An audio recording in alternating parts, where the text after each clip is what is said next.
Hello. आज हम लोग पढ़ेंगे reasoning ability and problem solving के topic problem solving and analysis का पार्ट 7।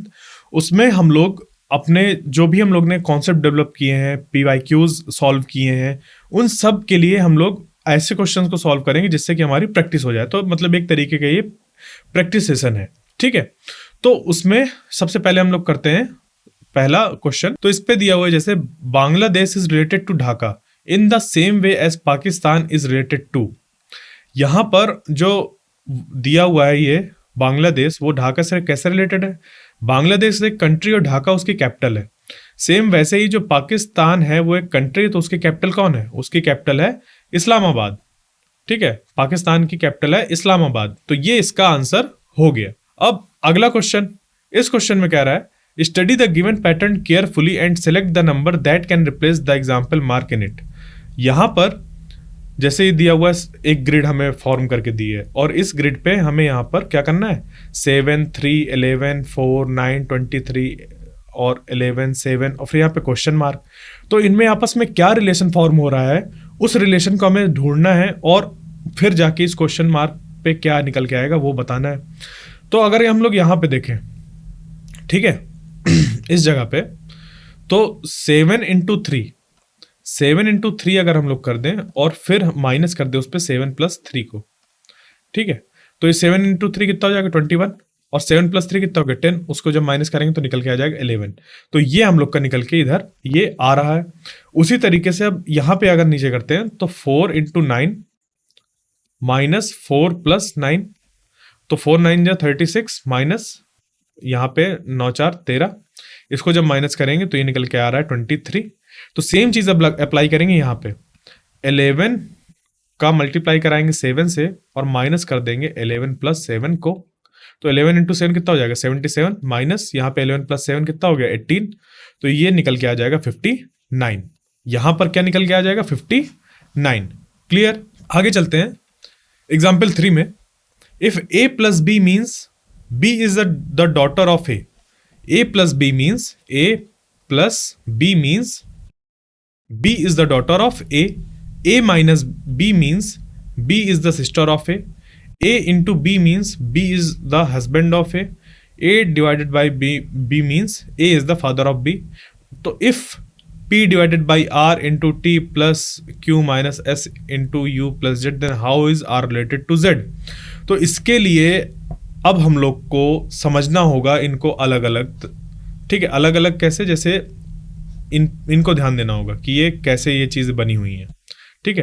तो A डिवाइडेड बाई B का मतलब होता है क्या? A is the father of B। जो A है वो B का फादर है। तो सबसे पहले यहां से देखते हैं, P डिवाइडेड बाई R दिया हुआ है, मतलब जो P है वो फादर है और फादर के लिए हमने बना दिया यहाँ पे स्क्वायर, क्योंकि स्क्वायर बना रहे हैं हम लोग मेल के लिए।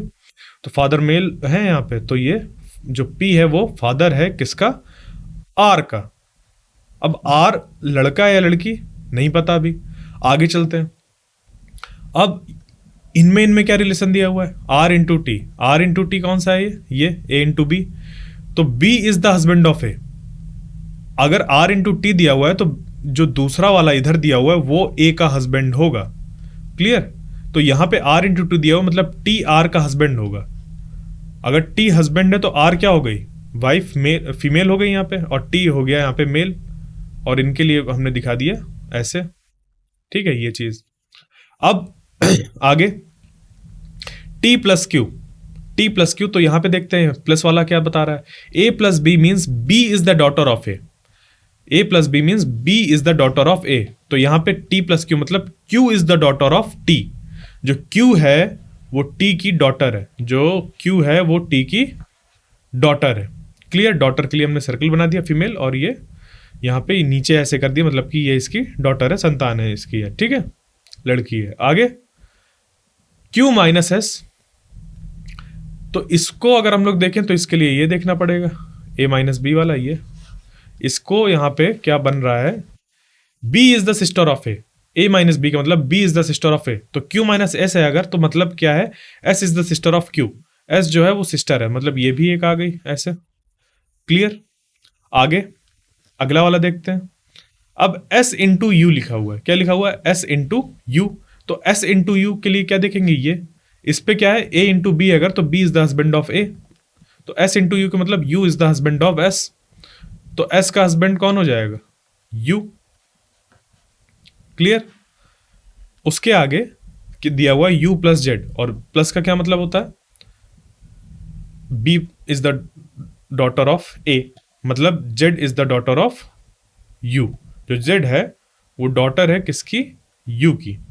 Then how is R related to Z, जो ये आर है वो जेड से कैसे रिलेटेड है, तो देखो ये एक लेवल हो गया, ये दूसरा लेवल हो गया, और ये तीसरा हो गया, तो यहाँ पे ये ग्रैंड होंगे, ठीक है, grand daughter, grand mother, father, मतलब कुछ भी हो सकता है, बट हमें यहाँ पे क्या बताना है, how is R related to Z, relation कौन सा है, ग्रैंड वाला होगा, ठीक है, मैटरनल या पैटर्नल वो देखना होगा, और साथ ही साथ हमें ये यहाँ पे पता करना होगा कि वो जो आर है वो क्या है। तो देखो टी की यहाँ पे ये लड़की थी, और टी की लड़की, तो इसकी भी तो लड़की हुई, इसकी भी तो लड़की हुई ये, ठीक है, क्लियर, इसकी भी लड़की हुई, और ये कैसी है, बहन है, मतलब ये भी लड़की हुई इसकी, ठीक है, इन दोनों की लड़की ये हुई, और इसका ये पति है, मतलब, और उसकी ये बच्ची, मतलब इसकी ये बच्ची हुई,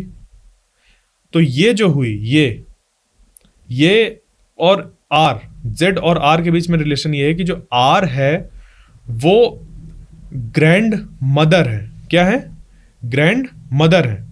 अब ग्रैंड मदर कौन सी है, मैटरनल या पैटर्नल, तो देखते हैं, ये मदर है किसकी, ग्रैंड मदर है जेड की, तो मदर किसकी है, मदर की मदर है, मदर की मदर है, मतलब मैटरनल ग्रैंड मदर है, ठीक है, जब माँ की माँ होती हैं तो उनको कहते हैं मैटरनल ग्रैंड मदर, माँ की जो हम लोग की माँ है उनको हम मैटरनल ग्रैंड मदर कहते हैं, ठीक है, तो ये इसका आंसर हो गया। क्वेश्चन नंबर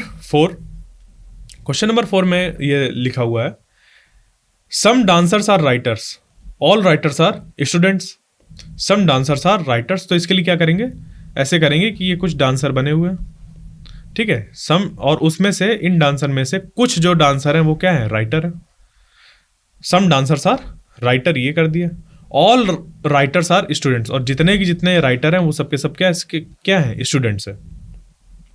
उसके बाद 3 कंक्लूजन दिए हुए हैं, और बताना है कि कौन सा कंक्लूजन फॉलो होगा। तो some students are dancer, some students are dancer, बिल्कुल कुछ स्टूडेंट्स डांसर हैं क्योंकि ये इंटरसेक्शन हो रहा है, ये सही है, ठीक है।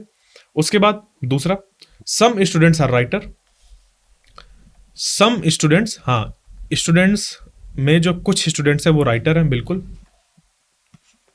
तीसरा, no student is a dancer, नहीं, ऐसा नहीं है, कुछ स्टूडेंट्स हैं जो डांसर हैं, ठीक है, क्योंकि देखो ये वाला और ये वाला एकदम अपोजिट है हम लोग के सेंटेंस, कंक्लूजन कह लें, तो ये दोनों एक साथ एग्जिस्ट नहीं कर सकते, और ये हम लोग का सही है, हम लोग के यहाँ पे कोई डाउट नहीं, ये एकदम सही है, तो ये हो ही नहीं सकता, ये हो ही नहीं सकता, क्लियर। तो इसका जब हम लोग देखेंगे, अब तो ये तो हम लोग का स्टेटमेंट था, कंक्लूजन हम लोग ने देख लिया कौन कौन सही है, तो इसके जो आंसर हम लोग का निकल के आएगा वो ये निकल के आएगा कि यहाँ पर जो कंक्लूजन हम लोग का पहला वाला और दूसरा वाला है वो फॉलो कर रहा है, तो कंक्लूजन 1 and 2 फॉलोज, ये इसका आंसर हो जाएगा, क्लियर।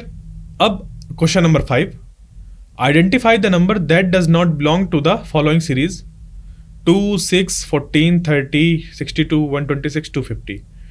तो इसका अगर हम लोग पैटर्न बनाए तो ये कुछ बन रहा है ऐसा, 2 into 2 plus 2 equal to 6, 6 into 2 plus 2 equal to 14, 14 into 2 plus 2 equal to 30, 30 into 2 plus 2 equal to 62, 62 into 2 plus 2, ये हम लोग का यहाँ पे निकल के आ जाएगा 126, ठीक। उसके बाद 126 into 2, और यहाँ पे इसको प्लस करने में ऐसे 2, ये निकल के आना चाहिए 254, जबकि यहाँ पे क्या लिखा हुआ है 250। तो कौन सा है जो इस सीरीज को बिलोंग नहीं कर रहा, वो है 250। Identify the number that does not belong to the following series. और तो इस सीरीज को कौन नहीं फॉलो कर रहा, 250 को वाला फॉलो नहीं कर रहा, क्योंकि बाकी सब में एक पैटर्न फॉलो हो रहा है और उस पैटर्न को फॉलो करते हुए वहां पे आना चाहिए 254। तो 250 डिफरेंट हो गया। अगला question number 6, if back is coded as 1131-2, cake is coded as this, then how will made be coded as. तो देखो बैक को कोड कर दिया गया 1131-2 से, ठीक है, ऐसे ये नंबर लिखा हुआ है 1131-2, और केक को कोड कर दिया गया किससे, 51, 11 और 3, ठीक है। तो मेड कैसे लिखा जाएगा, तो देखो मेड में क्या क्या रिक्वायरमेंट है, ए की, ई की और डी और एम, है ना। तो यहां पर जो ये बैक है इसकी अगर हम लोग फॉरवर्ड रैंक लिखें, ठीक है, तो ये यहाँ पे बी की रैंक हो गई 2, ए की हो गई 1, सी की हो गई 3, के की हो गई 11। तो देखो ये क्या लिखा हुआ है, इसको ऐसे करके लिख दिया गया 11, उसके बाद 3, फिर 1, फिर 2, तो 11, फिर 3, फिर 1, फिर 2।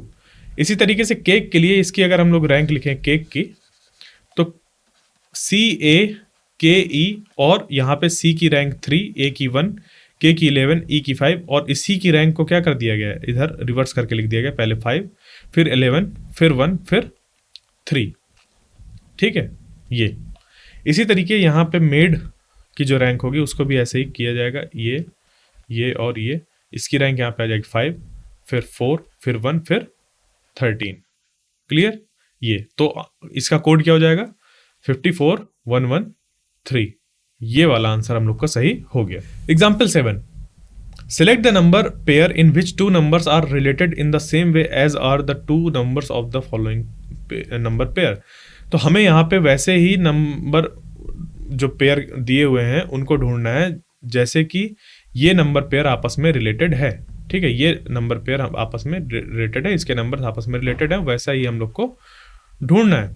तो ये क्या लिखा हुआ, 4 8 जा 32, ये लिखा हुआ है कि नहीं लिखा हुआ, 4 8 जा 32, ठीक है। तो क्या ऐसा ही यहाँ पे 8 4 जा नहीं, 5 4 जा नहीं, यहाँ पे हम लोग को 8 8 जा 64 देखना था, नहीं, 5 8 जा नहीं, 10 8 टाइम्स नहीं, 6 8 जा नहीं। तो ये जो मल्टीप्लाई वाला है ये हम लोग का फिट नहीं बैठ रहा।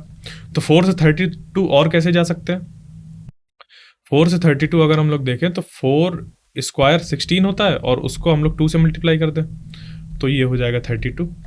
अब यही चीज़ इनमें फॉलो हो रही है नहीं, यहाँ पे 25 है, मतलब 5 स्क्वायर 25 हो गया और उसका 2 से मल्टीप्लाई करेंगे तो 50 आ रहा है, नहीं ऐसा नहीं आ रहा है। इसी तरीके से यहाँ पे 100 हो रहा है और उस पर 10 स्क्वायर 100 हो रहा है और 100 पे 2 का मल्टीप्लाई तो 100 आना चाहिए, नहीं ये भी नहीं हो रहा, ठीक है। फिर इसको देखते हैं, ये 6 इज 36 और 36 इंटू 2 72 आना चाहिए, ये भी नहीं आ रहा। 8 8 64, 64 इंटू 2 ये भी नहीं आ रहा। तो मतलब ये वाला जो है पैटर्न ये भी हम लोग का गड़बड़ है, क्लियर। तो इस तरीके से हम लोग को चीज़ें देखनी होती हैं, तब जाके कहीं निकल के आता है। जब हम और इसको देखते हैं कि जैसे ये 4 स्क्वायर है, इसको अगर हम लोग मल्टीप्लाई करते हैं 4 डिवाइडेड बाई 2 था 2 ही यहाँ पे, बट 2 को ही अलग तरीके से लिख रहा हूँ मैं इस 4 के साथ रिलेट करके, ठीक है, कि इस 4 को पहले स्क्वायर किया, उस पर मल्टीप्लाई किया, इसी नंबर को 2 से डिवाइड करके। तो यहाँ पे अगर देखेंगे इसको 8 स्क्वायर इंटू 8 डिवाइडेड बाई 2 तो ये हो जाएगा 8 8 64 और 64 इंटू 4, ठीक है, 4 4 16, नहीं ये नहीं आ रहा, ठीक है। यहाँ पे ये अब इसको करके देखना होगा 5 स्क्वायर इंटू 5 डिवाइडेड बाई 2, ये तो अब डेसिमल में हम लोग का आंसर निकल के आएगा, तो डेसिमल में है ही नहीं। यहाँ से देखते हैं 5 square into 10 square into 10 divided by 2 तो ये बन जाएगा 500, ये भी नहीं है। यहाँ से देखते हैं ये 6 स्क्वायर इंटू 6 डिवाइडेड बाई 2 तो 6 स्क्वायर कितना हो गया 36 और 36 इंटू 3 हो गया कितना हम लोग का 108। तो यही हम लोग का पैटर्न फॉलो हो रहा है, ये वाला जो बन रहा है यही इस तरह के रिलेशन, और ये आंसर हम लोग का निकल के आ गया। क्लियर, आगे चलते हैं क्वेश्चन नंबर 8 में। क्वेश्चन नंबर 8 कह रहा है what is the next number 0385। अगर हम लोग को ऐसे नंबर दिए तो अगला नंबर कौन सा होगा। तो देखो ये जो ये लिखा हुआ है ना, ये अगर आता होगा हम लोग को स्क्वायर नंबर्स का, तो ये दिख रहा होगा कि 0 को हम लिख सकते हैं 1 स्क्वायर माइनस 1, 3 को लिख सकते हैं 2 स्क्वायर माइनस 1, 8 को लिख सकते हैं 3 स्क्वायर माइनस 1, और 15 को लिख सकते हैं 4 स्क्वायर माइनस 1। तो इस हिसाब से जो अगला नंबर होगा वो होगा 5 स्क्वायर माइनस 1। 1 स्क्वायर माइनस 1 क्या हो गया, 1 माइनस 1 0, 2 स्क्वायर ये हो गया 3, यहाँ पे इस तरीके से ये 8 हो गया, यहाँ पे 4 स्क्वायर 16 माइनस 1 हो गया 15। तो 25 स्क्वायर माइनस 1 कितना हो जाएगा 24। ये वाला आंसर हम लोग का सही हो गया। अब question number 9, complete the series 7 14 21। तो देखो ये क्या आ रहा है, 7 1 7 7 14 7 3 21 7 4 28, यहाँ पे क्या आ जाएगा 28, 7 5 35। ठीक है, ये तो 7 की टेबल लिखी हुई है, तो यहाँ पे आंसर हो जाएगा इसका 28। क्लियर, आगे चलते हैं क्वेश्चन नंबर 10 में। Find the missing term 3a 6c, फिर यहाँ पे क्या आएगा। तो देखो यहाँ पे दो पैटर्न बन रहा है, एक तो 3a 6c, फिर यहाँ पे ये, फिर 12g।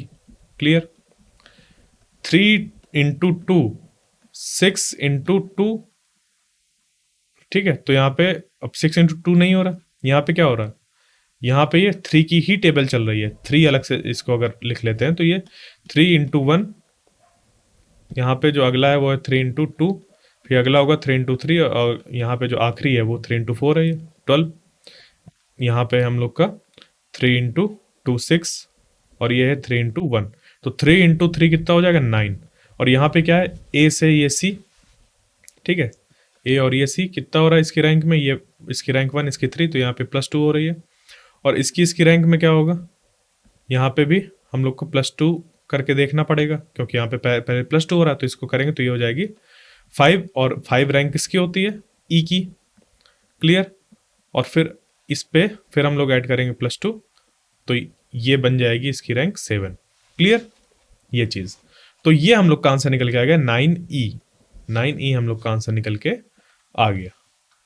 अगला चलते हैं क्वेश्चन नंबर 11 पे। What is the next term J5 L12 N21। तो अगला वाला टर्म क्या होगा। तो देखो J की अगर हम लोग यहाँ पे फॉरवर्ड रैंक लिख दें तो ये 10 हो गया, ये 12 हो गया, ये 14 हो गया। तो देखो ये फॉरवर्ड रैंक से पता चल रहा है कि यहाँ पे क्या आएगा 16 आएगा। 10 + 2 12, 12 + 2 14, 14 + 2 16, और 16 यहाँ पे कितना होता है P होता है। क्लियर, ये 5 यहाँ पे 12 + 7 हो रहा है, 12 प्लस यहाँ पे 9 हो रहा है। तो देखो ये क्या मिल ऑड नंबर है, तो हो सकता है यहाँ पे +11 हो। 21 + 11 करेंगे तो कितना हो जाएगा यहाँ पे 32। तो P32 हम लोग का ये आंसर निकल के आ गया। Clear, question number 12, complete the series 4a 9f 16k। तो देखो ये 4 9 16, अब यहाँ पे ये जो 4 है वो है 2 स्क्वायर, ये 9 है 3 स्क्वायर, 16 है 4 स्क्वायर, तो अगला वाला क्या होगा 5 स्क्वायर। तो यहाँ पे आ जाएगा पहले 25, उसके बाद a ये है 1, ये 6, ये 11, तो क्या हो रहा है +5 हो रहा है, +5 +5, तो यहाँ पे भी क्या होगा +5 +5 करेंगे तो ये हो जाएगी 6, यहाँ पे 16 कितना हो जाएगा 16, और 16 किसकी होती है रैंक, वो होती है P की। तो 25P इसका आंसर हो गया। अगला question number 13, what comes next x1 z4 b9। तो ये 1 स्क्वायर दिया, ये 2 स्क्वायर दिया हुआ है, 3 स्क्वायर दिया, तो अगला क्या होगा 4 स्क्वायर मतलब 16, और ये x z b, x की रैंक 24, z की 26, b की 2, तो अगली वाली रैंक क्या होगी, यहाँ पे देखो +2 हो रहा है, यहाँ से ये भी रैंक +2 हो रही है, क्योंकि इसके बाद जो 28 बनेगा उसको 28 नहीं काउंट करते, उसको फिर 1 2 काउंट करने लगते हैं। 26 के बाद 1 2, तो यहाँ पे 2 आ गया, उसके बाद यहाँ पे +2 फिर से रैंक करेंगे तो ये आ जाएगी रैंक 4, और 4 किसकी होता है D। तो D16 हम लोग का इसका आंसर हो गया। क्लियर, अगला question number 14, find the missing term. इसके लिए देखो अल्फाबेट और न्यूमरल दो सीरीज का ये मिक्सचर है ना, तो इसके लिए हम लोग अलग अलग सॉल्व करते हैं। तो जो अल्फाबेटिक सीरीज है उसके लिए यहाँ पे हो जाएगा, ये अल्फा न्यूमेरिक मिक्स सीरीज होती है, तो इसका हम लोग बट सॉल्व अलग अलग देखते हैं इसको। तो ये बी डी एफ ऐसे देखेंगे तो बी की रैंक सबसे पहले लिखो, बी की रैंक हो गई 2, इसकी 4, इसकी 6, तो देखो +2 हो रही, +2 तो ये यहाँ पे क्या आ जाएगी +2, यहाँ पे 8 और 8 में करना पड़ेगा +2, तो ये आ रही है 10, बिल्कुल सही आ रहा है। तो H8 होता है, ठीक है, तो 8 की जगह पे यहाँ पे H आ जाएगा। उसके बाद आगे देखते हैं, ये +5 +7, तो यहाँ पे क्या समझ में आ रहा है +9, और इसके आगे क्या होगा +11, तो +9 अगर इस पे हम लोग करें तो ये हो जाएगा हम लोग को 26, और 26 में अगर 11 ऐड करें तो हो जाएगा 37, तो ये H26 हम लोग का आंसर हो गया। Clear. Question number 15, question number 15 में ये दिया हुआ है 6, 13, 22, 29, तो अब हमें यहाँ पे बताना है कि अगला वाला टर्म क्या आएगा। तो यहाँ 6 प्लस जब हम यहाँ पे करेंगे 7 का तब जाके मिल रहा है 13, और 13 में +9 करेंगे तो मिल रहा है 22, यहाँ पे +7 करने में फिर मिल रहा है, तो पैटर्न क्या बन रहा है 7 9 7, तो यहाँ पे क्या आएगा 9, तो 29 में जब 9 ऐड करेंगे तो निकल के आ जाएगा 38। ये वाला आंसर हम लोग का सही हो गया। अब क्वेश्चन नंबर 16 को अगर हम लोग देखें तो उस पर लिखा हुआ है व्हाट कम्स नेक्स्ट, इस पे हम लोग का इसके आगे क्या आएगा, या फिर यहाँ पे क्या आएगा, इस ब्लैंक में क्या आएगा। तो ये 11 13 ये क्या हो रहा है +3, यहाँ से यहाँ ये क्या हो रहा है +4, तो इस हिसाब से यहाँ पे क्या लग रहा है प्लस हम लोग का 3 4, यहाँ पे 5 आना चाहिए, तो 18 + 5 करेंगे तो कितना हो जाएगा हम लोग का हो जाएगा 21, और 21 पे हम लोग को यहाँ पर फिर क्या करना पड़ेगा, अगर 5 मतलब अगर 5 हम लोग 18 में 5 ऐड करेंगे तो ये हो जाएगा 23, और 23 के बाद 25 नहीं आ रहा, क्योंकि यहाँ पे +6 करते तो नहीं, ये फिट नहीं बैठ रहा। तो इस पे एक चीज़ और कर सकते हैं कि अगर हम लोग +3 कर दें दोबारा, तो ये 18 + 3 कितना हो जाएगा 21, और 21 में जब फिर 4 ऐड करेंगे तो बन जाएगा 25। क्लियर। तो ये जो हम लोग का पैटर्न बना, क्या बना 3 4 3 4, इस तरीके से हम लोग का ये आंसर 21 निकल के आ गया। अब चलते हैं अगले क्वेश्चन में, question number 17, find the next term in the series. इस सीरीज पे अगला टर्म क्या होगा, तो देखो ये देखो सीधे सीधे दिख रहा है 2 4 6, मतलब अगला क्या होगा 8, तो 8 तो सब में। इस पे देखते हैं डी यहाँ पे 4 इसकी रैंक, जी 7, ये 10, तो ये क्या हो रहा है +3, तो यहाँ पे क्या होगा +3, तो हो जाएगी 13, और 13 किसकी होती है m, तो 8m आंसर हो क्या हो गया पहला वाला 8m। क्लियर। आगे चलते हैं क्वेश्चन नंबर 18 में, what comes next in the series 5q 70 nw, तो आगे क्या आएगा, यहाँ से देखो ये क्या हो रहा है +2, ये +2, तो यहाँ भी क्या होगा +2, और ये आ जाएगा यहाँ पे 11। अब यहाँ पे ये q है, q यहाँ पे ये 20 है, यहाँ पे जो q होता है हम लोग का इसकी रैंक होती है 17, w की रैंक होती है 23, तो देखो ये क्या हो रहा है +3, ये +3, तो इसका भी क्या होगा +3, तो 23 + 3 हो गया 26, मतलब z 11z इसका आंसर निकल के आ जाएगा। अब question number 19, complete the series 14p 18t 22x, तो आगे क्या आएगा, देखो 14 18 22, ये +4 हो रहा है, ये +4 हो रहा है, तो आगे भी क्या होगा +4 होगा, 22 + 4 कितना हो जाएगा 26 किस पे आ रहा है, 3 ऑप्शन है 26 के, तो आगे का चेक कर लेते हैं। p है यहाँ पे 16, ये 20, ये 24, तो देखो इस पे भी क्या हो रहा है +4, हाँ, तो यहाँ पे भी हमें क्या करना पड़ेगा +4, तो +4 करेंगे तो आ जाएगा 28, और 28 को हम लोग लिख सकते हैं 26 + 2, 26 तक हो गया z, और z के बाद 2 रैंक आ गई मतलब b, तो 26 यहाँ पे ये क्या हो जाएगा b, ठीक है 26b, ये इसका आंसर हो गया। अब चलते हैं क्वेश्चन नंबर 20 पे, what comes next E2 H6 K12, E यहाँ पे 5 है, H 8 है, K 11 है, ये 2 है, यहाँ पे फिर 6 है, फिर 12 है, तो ये क्या हो रहा है 2 इंटू यहाँ पे इस तरीके से +4, और यहाँ पे +6, तो इस हिसाब से यहाँ पे क्या करना पड़ेगा हमें +8, तो 8 करेंगे तो आ जाएगा 20, और यहाँ पे क्या आ रहा है +3 11 + 3 कितना हो गया 14, और 14 रैंक वाला कितना होता है हम लोग का, वो होता है हम लोग का n, तो n20, ये इसका आंसर हो गया। तो ये कुछ क्वेश्चंस हम लोग ने सॉल्व किए प्रैक्टिस के लिए प्रॉब्लम सॉल्विंग एंड एनालिसिस के अंदर, और इससे रिलेटेड और भी प्रॉब्लम्स हम लोग सॉल्व करेंगे इसके आगे वाले लेक्चर्स में। Thank you.